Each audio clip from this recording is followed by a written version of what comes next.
पंडित जवाहरलाल नेहरू के personal secretary M O Mathai मथाई ने अपनी autobiography reminiscences of Nehru age के 29वें चैप्टर, जिसे उन्होंने शी नाम दिया था, में अपने एक अफेयर का जिक्र किया है। आगे जाके इंटेलिजेंस ब्यूरो की चीफ ने भी इस बात की तस्दीक की है कि ये शी कोई और नहीं बल्कि इंदिरा गांधी थी। मथाई लिखते हैं, मैं उससे 1945 में मिला।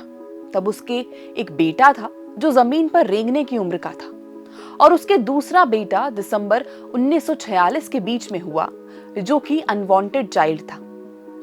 1947 आते आते मैंने उसे कार चलाना सिखाया और फिर हम मूवी देखने जाते थे। उसे कुतुब मीनार के आगे जंगलों में गाड़ी चलाना बेहद पसंद था।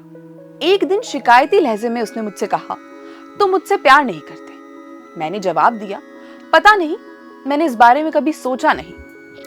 मथाई आगे बताते हैं कि 18 नवंबर को वो मुझे अपने कमरे में ले गई और उसने मेरे होठों पर किस करते हुए बोला कि वो मेरे साथ सोना चाहती है। 19 नवंबर को उसके जन्मदिन पर वो मुझे अपनी कार में बिठाकर जंगल में ले गई।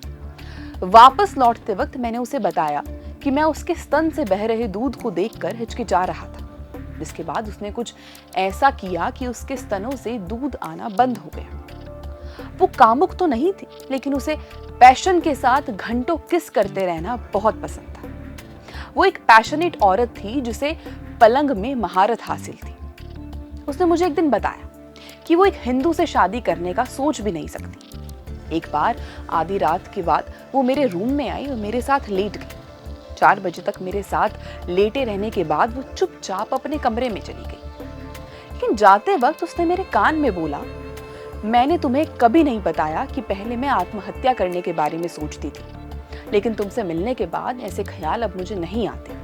वो कहती थी, सेक्स क्या होता है ये मुझे तुमसे मिलने के बाद समझ आया। जब हम संबंध बनाते थे तब वो मुझे प्यार से भूपत बुलाती थी और मैं उसे पुतली।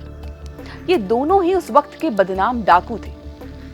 मथाई आगे बताते हैं कि उसे आर्टिफिशियल प्रोटेक्शन पसंद नहीं थी और इसी कारण वो एक बार मुझसे प्रेग्नेंट हो गई। इसके बाद उसने इलाहाबाद जाकर अबॉर्शन करवा लिया। मथाई और शी की प्रेम कहानी का अंत और भी रोचक है। वो कहते हैं, 1958 की सर्दियों में कोई जरूरी पैगाम देने मैं उसके पास गया। शाम का वक्त था और उसने अपना कमरा बंद कर लिया था। मेरे दरवाजा खटखटाने के 5 मिनट बाद उसने आधा दरवाजा खोला और बाहर झांका। मैंने देखा कि उसके कमरे के पर्दे बंद हो चुके हैं और कमरे में एक लंबी चौड़ी कदकाठी का एक ब्रह्मचारी खड़ा है। ये हमारी प्रेम कहानी का अंत था। इसके बाद मैंने उसके लिखे सारे खत उसे लौटा दिए।